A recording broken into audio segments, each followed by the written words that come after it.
नमस्कार, आपण पाहताय कोकण वार्ता न्यूज. कोकण वार्ता न्यूज मध्ये आपलं सर्वांचं स्वागत. पाहुयात बातमी सविस्तरपणे.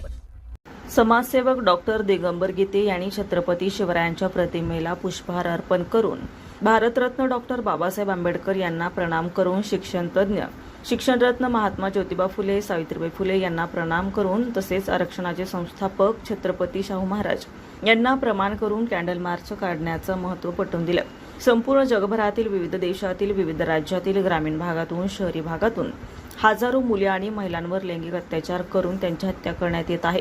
त्यांच्यावर अतिप्रसंग उडवला जातो तेव्हा त्यांना आळा घालणार कोण? आरोपीला सजा मिळणार कधी?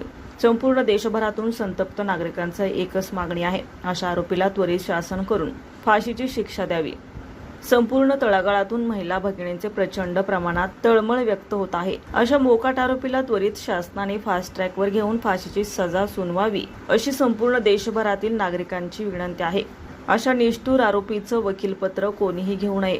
या कॅन्डल मार्चमध्ये समाजसेवक, सर्व संस्थेचे पदाधिकारी, सुहास आव्हाड, नाना झंजाळ, प्रदीप शिलीमकर, विनोद बाटे, मयूर जाधव, सुनील पवार, अशोक जाधव तसेच महिला भगिनीपैकी सौ आसावरी वाबळे, वैशाली भिंगारे, दर्शना पवार, माधुरी पवार, आशा पवार, सुनीता मोरे, श्रुती मोरे, सुषमा जाधव, तन्वी यादव इत्यादी भगिनी उपस्थित होत्या. ब्युरो रिपोर्ट, कोकण वार्ता न्यूज, रायगड. आज आपण पाहत आहात संपूर्ण देशभरातील विविध देशातील आणि संपूर्ण जगभरातील विविध राज्यातील महिला मुलीवर अत्याचार होत आहे.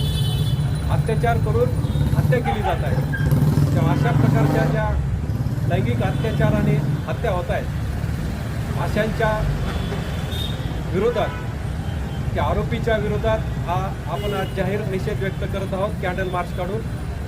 तेव्हा ह्या अशा आरोपीला जास्तीत जास्त सजा म्हणजे फाशी व्हायलाच पाहिजे अशी आमची मागणी आहे. ताज्या बातम्या आणि नवनवीन घडामोडी पाहण्यासाठी आजच आमच्या कोकण वार्ता न्यूज चॅनलला लाईक करा, सबस्क्राईब करा आणि बेल आयकॉन प्रेस करा आणि पाहत रहा कोकण वार्ता न्यूज.